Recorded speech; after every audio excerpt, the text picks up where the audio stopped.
Bom dia a todos. Hoje, dia 22 de abril de 2020, quarta-feira, nós vamos dar continuidade à nossa quarentena espiritual, período que nós estamos reservando para estudar a Palavra de Deus, 29º dia da quarentena, na esperança de que esteja sendo algo que edifique as nossas vidas e produza em nós o temor do Senhor. Vamos iniciar orando a Deus. Pai, consola os nossos corações nesse momento, traga paz ao nosso espírito, para que possamos, com discernimento espiritual, ler o livro santo do Senhor e aprender com ele as lições que o Senhor deseja que coloquemos em prática nas nossas vidas. Especialmente se tratando da fé que nos foi imposta de crermos na ressurreição do nosso Senhor Jesus Cristo. Que isso seja uma verdade para nós, não apenas numa época específica como a Páscoa, mas assim como temos estudado, que seja algo constante nas nossas vidas, lembrarmos que a nossa fé não é em vão, como Paulo diz aos Coríntios, porque Cristo realmente não só morreu, como ressurgiu dos mortos. Então que o Senhor nos abençoe e nos ilumine no estudo da Tua Palavra que faremos agora, no nome de Jesus. Amém. Nós vamos ler no Evangelho de João, capítulo 21, versículos 1 e 2 e o 14. Na verdade, nós vamos tratar de todo o capítulo 21, mas como ele é um pouco extenso, a Letícia vai estar lendo para nós o versículo 1, 2 e 14, que sintetiza essa nona aparição, o nono encontro de Jesus com 7 discípulos. Depois disso, tomou Jesus a manifestar-se aos discípulos junto do mar de Tiberíades. E foi assim que ele se manifestou. Estavam juntos Simão Pedro, Tomé, chamado Dídimo, Natanael, que era de Caná da Galileia, os filhos de Zebedeu e mais 2 dos seus discípulos. E já era esta a terceira vez que Jesus se manifestava aos discípulos depois de ressuscitado dentre os mortos. Ótimo! Então nós estamos no penúltimo encontro de Jesus ressurreto com os discípulos agora, não os 11, mas 7 são mencionados aí: Pedro, Tomé, Natanael, os 2 filhos de Zebedeu, Tiago e João, e outros 2 discípulos, formando 7. Né? Jesus ainda se encontraria mais uma vez, e nós veremos isso amanhã, com os outros discípulos todos juntos, lá em Betânia, né? E dali ele seria assunto aos céus e deixaria a comissão, né? Um trabalho para os seus discípulos, que seriam então chamados a partir de aí de apóstolos, porque eram os enviados de Jesus. E também Jesus se encontraria posteriormente a isso, né, com Pedro, fazendo dele um apóstolo. Mas essa é a penúltima da ascensão de Cristo. Depois, de forma diferenciada, ele se dá a conhecer a Paulo. Sobre esse relato específico, dentre muitas lições que nós poderíamos aprender aqui e destacar, eu queria mostrar o cuidado de Jesus, o tratamento de Jesus com as nossas limitações, tá? Especialmente na vida de Pedro. Por quê? Porque se trata aqui de 7 discípulos, mas nós vamos ver, enquanto comentamos o texto, que a cena volta-se mais para Pedro, né? A conversa com Jesus e outros acontecimentos aqui sempre destacam Pedro, tá? E Jesus está tratando das limitações de Pedro, do seu temperamento principalmente, que era de ímpeto, né? Um temperamento impetuoso, que estava pronto para fazer tudo rapidamente, mesmo sem pensar muito naquilo que ele estava fazendo, e o Senhor Jesus está tratando disso agora na vida dele. Por que eu destaco a relação aqui com Pedro, né? trazendo para as nossas vidas, no sentido de que Ele também quer cuidar de nós, do nosso temperamento, né? Por que Pedro? Porque João capítulo 21, os 25 versículos aqui mostram em destaque Pedro. Por exemplo, no versículo 3, a Letícia leu os 2 primeiros versículos que mostram esse terceiro encontro, né, com aqueles que eram apóstolos, né, ou seriam apóstolos, e o versículo 14 também para confirmar que esta era a terceira vez. Mas preste atenção a partir do versículo 3, quando destaca já Pedro na cena. Disse-lhes Simão Pedro: vou pescar. Então, tudo começa com Pedro querendo ir pescar. Outras 6 pessoas estavam com Pedro ali. E elas vão atrás de Pedro. Diz que também nós vamos contigo, os demais disseram. Mas é Pedro quem chama a cena, né, a vida. Eu vou pescar. Os outros apenas acompanham Pedro e vão junto. Então, olha o destaque aí para Pedro. Depois, diz o texto que enquanto eles estavam pescando a noite inteira, já estava próximo de amanhecer o dia, mas ainda no finzinho da madrugada ali, né, da noite, início da madrugada, Jesus aparece na areia da praia, se dá a aparecer ali perante essas pessoas, ainda não se deu a conhecer, até que ele diz, sabendo que eles pescavam a noite inteira e não tinham alcançado sucesso ainda, né? E Jesus diz: olha, lancem as redes do lado direito do barco, porque eles disseram que ainda não haviam pescado nada. E quando Jesus disse isso, João, que está narrando, também conhecido como discípulo amado, ele, ao ouvir, percebe que se tratava do Senhor Jesus. E para quem dos outros 6, João vai dizer isso? Exatamente para Pedro. Então veja o destaque de novo de Pedro aí. Versículo 7. Aquele discípulo a quem Jesus amava disse a Pedro: é o Senhor.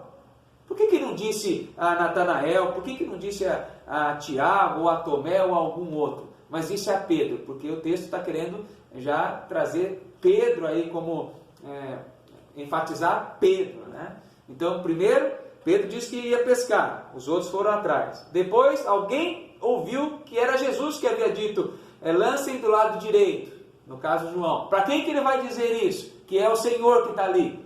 Para Pedro. Além disso, versículo 7 ainda, né? Simão Pedro, ouvindo que era o Senhor, cingiu-se sua veste, colocou o cinto, afivelou, colocou a veste que ele havia tirado, né? E se lançou ao mar. Eles estavam a 200 côvados, cerca de 100 metros então da praia, né? E Pedro, imediatamente, com o seu temperamento impetuoso, não esperou os outros que vieram arrastando a rede com os peixes no barquinho, como diz aqui no versículo 8. Ele se lança e sai nadando em direção à praia para ver logo Jesus. Ele queria chegar primeiro. Olha de novo Pedro se destacando dos demais. Todos vêm no barco, carregando as redes. Pedro já está na água há muito tempo nadando para chegar primeiro e encontrar com o Senhor Jesus primeiro. Depois, Jesus está ali assando um peixe e comendo com eles. Quando Jesus diz: olha, vai lá buscar um dos peixes que vocês pescaram também. Quem é que vai? Versículo 11. Simão Pedro entrou no barco e arrastou a rede pela terra, cheia dos peixes que eles haviam pescado. Então, 4 situações que nós vemos aqui, Pedro sendo colocado na cena com mais destaque. Primeiro, ele fala: vou pescar. Depois, alguém descobre que é o Senhor Jesus que está falando ali. E conta para quem? Para Pedro. Dos 7 ali, um sai nadando para chegar primeiro do que os outros que estavam no barco. Quem é? Pedro. E quando Jesus fala: vai buscar os peixes lá para algum de vocês, quem é que vai? Pedro que vai de novo. Então, diante desse ímpeto de Pedro, simbolizando muitos de nós que, quando perguntados quem está pronto aí por Jesus, quem está disposto a trabalhar, a servir a Jesus e até a morrer por Jesus, quem sabe eu e você dizemos no ímpeto, né? De cara, assim, sem pensar muito, eu, e depois quando somos chamados, quando passamos realmente pelos apuros e perseguições por viver por Cristo, aí nós, quem sabe, o negamos também, como Pedro fez. Então, o Senhor Jesus está tratando disso e mostrando, trazendo à cena o ímpeto de Pedro novamente, né? E esse tratamento começa no versículo 15, então, quando Jesus faz 3 perguntas semelhantes, para não dizer iguais, né? Porque muda só um pouquinho a frase, mas 3 perguntas com o mesmo teor a Pedro, dando a oportunidade dele se redimir das 3 vezes que ele havia negado. Se Pedro negou 3 vezes, Jesus faz agora outras 3 perguntas para Pedro se redimir e não negar, mas assumir e afirmar a fé que ele tem em Jesus. Versículo 15, então, do capítulo 21, Simão, filho de João, amas-me mais do que estes outros? Ou eu sou o primeiro da sua vida, Pedro? Você me ama mais do que os outros que estão aí com vocês? Está disposto a dar a vida por mim, então, em outras palavras? E segunda vez, Simão, filho de João, tu me amas? E pela 3ª vez, versículo 17, Simão, filho de João, tu me amas? E é interessante que, dessa vez, Pedro está sendo cuidado, tratado, e ele é mais comedido. Ele não é tão impetuoso mais. Por que ele não é? Por que ele é mais comedido? Porque as 2 primeiras vezes que Jesus pergunta se ele o amava, a palavra grega aí para tu me amas, a palavra grega para amas é ágape, que a maioria das pessoas conhece, que é aquele amor perfeito que Jesus tem por nós e pede que nós tenhamos também, se não diz, ordena que nós tenhamos. E nós temos dificuldade com isso, pela nossa pecaminosidade. Muitas vezes não conseguimos, mas é o que o Senhor deseja. O amor ágape, o amor que é perfeito, que tudo suporta, tudo crê, tudo espera, que não age inconvenientemente, que tem fé, que tem paciência. Mas dessas 2 primeiras vezes que Jesus pergunta a Pedro se ele o amava com amor ágape, Pedro responde que o amava com amor filo. A palavrinha grega para a resposta de Pedro, eu te amo, Jesus, é filo, que é um amor de amigo, ou seja, que não é o ágape, que não é o amor perfeito. Por isso, na 3ª pergunta de Jesus, no versículo 17, Simão, tu me amas? O próprio Jesus agora também muda, não usa mais o ágape, mas usa o filo. Tu me amas com esse amor, então, filo, de amigo? E Pedro realmente diz, é com esse amor que eu te amo. Veja que ele está mais comedido, não está mais afoito, não está mais impetuoso, ele está sendo tratado dessa forma. Mesmo assim, Jesus o responsabiliza para cuidar das suas ovelhas, o que nos traz uma outra lição, né? Jesus não espera que nós sejamos perfeitos para nos dar responsabilidades com relação ao reino. No caso de Pedro e os apóstolos, pastorear a igreja. E no nosso caso, nem sempre é pastorear, mas é servi-la de alguma forma, mesmo não sendo perfeitos, mesmo não amando muitas vezes como convém, mas ainda assim Jesus nos responsabiliza. Mas percebe que, da mesma forma que Pedro negou 3 vezes, Jesus deu oportunidade 3 vezes agora dele afirmar, e ele de forma mais contida, mais comedida, não impetuosa, se comporta dizendo a verdade. Segundo, por que podemos dizer que Jesus estava lembrando Pedro daquela vez que ele o havia negado por 3 vezes? Porque a gente está falando dias anteriores aqui que não é bom nós imaginarmos, olha, eu acho que ele pensou isso, e agora eu digo que foi porque Jesus está dando oportunidade àquele que tinha negado 3 vezes de afirmar 3 vezes. Por que eu estou dizendo isso e posso dizer isso? Porque a cena, ou o ambiente da cena, foi propício para isso, de fazer Pedro lembrar daquela situação em que ele havia negado a Jesus. Perceba, capítulo 21, versículo 9, ao saltarem em terra, viram ali umas brasas, e em cima peixes. Então, haviam brasas ali, ok? Nessa oportunidade em que Jesus, por 3 vezes, vai dar a oportunidade de Pedro afirmar, falar a verdade do seu coração. Se nós formos para o capítulo 18, voltarmos um pouquinho aí as páginas para o capítulo 18 de João, no versículo 18, que foi quando ele negou pela última vez, pela 3ª vez Jesus, ora, os servos e os guardas estavam ali, tendo acendido um braseiro por causa do frio, e esquentava-se. Pedro estava no meio deles, esquentando-se também o contexto quando Pedro o negou. Então a brasa, naquela oportunidade, a brasa agora também faria Pedro lembrar das vezes que ele o havia negado. Veja o tratamento de Jesus, trazendo a lembrança de Pedro e dando a oportunidade dele se redimir daquela vez que tinha negado. Terceiro, Jesus também havia predito ou dito antecipadamente que Pedro o negaria 3 vezes antes que o galo cantasse. E quando Jesus predisse que Pedro o negaria 3 vezes, Jesus usou uma expressão muito forte no texto grego, que é o amém e amém, e que está no texto bíblico nosso aqui, em verdade, em verdade. Vá para João 13, volte mais um pouquinho, e lembre-se de que quando Jesus predisse que Pedro o negaria, ele usa essa expressão, João 13, 38.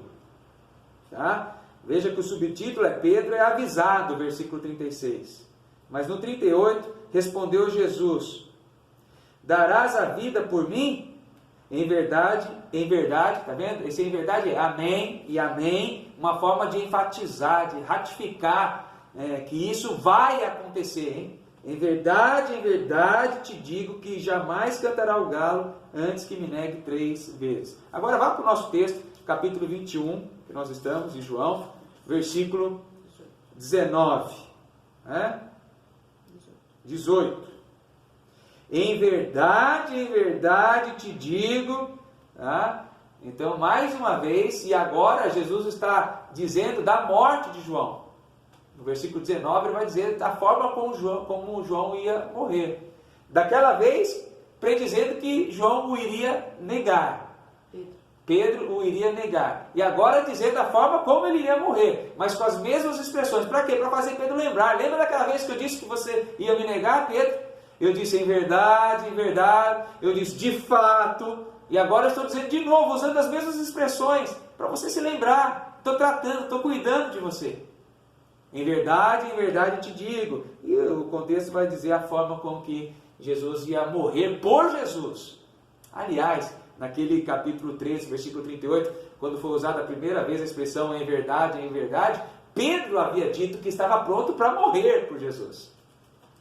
Então, é bonito e fantástico a forma com que Jesus, nas suas predições sobre o que vai acontecer, ele faz também Pedro lembrar daquela oportunidade quando ele havia negado, dizendo que era capaz de morrer por Cristo. Agora Jesus vai dizer, você vai morrer mesmo agora. Literalmente. Em verdade te digo. Eu tenho certeza que isso trouxe a lembrança a Pedro das vezes que ele o negou, mas agora de fato ele está comedido e dizendo com temperamento já cuidado, tratado pelo Senhor, não mais impetuoso, como até o momento, e o texto quis mostrar no início quanto ele foi impetuoso, mas agora já tratando para que Pedro obedeça, cumpra os propósitos, até pastoreie as ovelhas de Jesus, mas com discernimento, com calma, sendo tratado. E nós temos dito muitas vezes, estou pronto por Jesus, estou pronto para pegar esse cargo na igreja, estou pronto para servir dessa ou daquela forma, e negamos. Quem sabe o Senhor está dizendo para nós hoje também, eu preciso cuidar da tua vida, quero tratar do teu coração, para que você realmente volte a ser como criança e creia em mim, e me sirva, e entenda que você não pode viver sem mim, de forma impetuosa, querendo fazer tudo do seu jeito, de forma rápida. Se acalme e deixe eu te cuidar. O cântico que nós vamos entoar hoje diz isso. Um cântico antigo que diz, quero ser como criança. E quando diz, quero voltar à inocência, não quer dizer que a criança não tenha pecado, hein? Não é esse sentido de voltar à inocência não ter pecado, mas é voltar à inocência de crer, de amar pelo que Deus é. Não, eu vou fazer, e depois não faz, porque nem crê realmente em quem Deus é na sua vida. Aí as circunstâncias me fazem voltar atrás. Não, é o que Deus é, eu sirvo pelo que Deus é. Tá? Cante comigo, com a nossa família aqui, e diga ao Senhor que você não pode viver sem Ele. É assim que Deus o abençoe.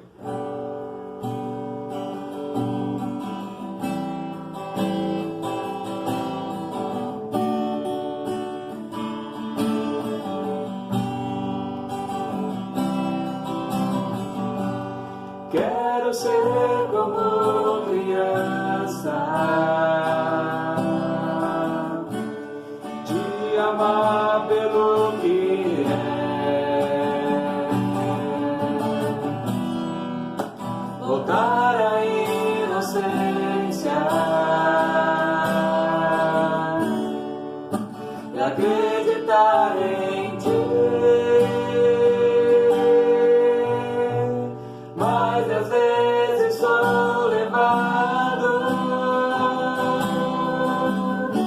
pela vontade de crescer,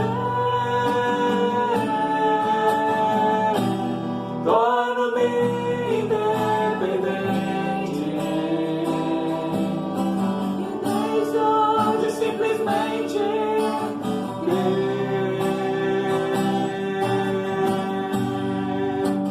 posso viver longe do teu amor, Senhor. Não posso viver longe do teu afago, Senhor. Não posso viver longe do teu abraço,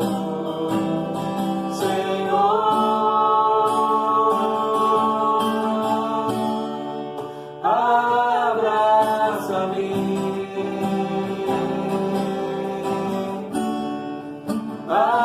abraça-me,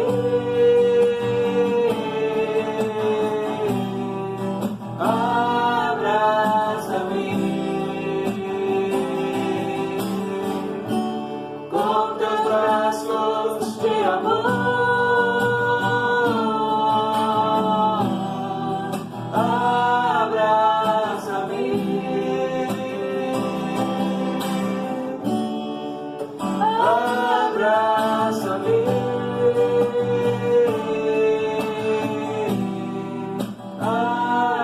abraça-me, com teus braços de amor.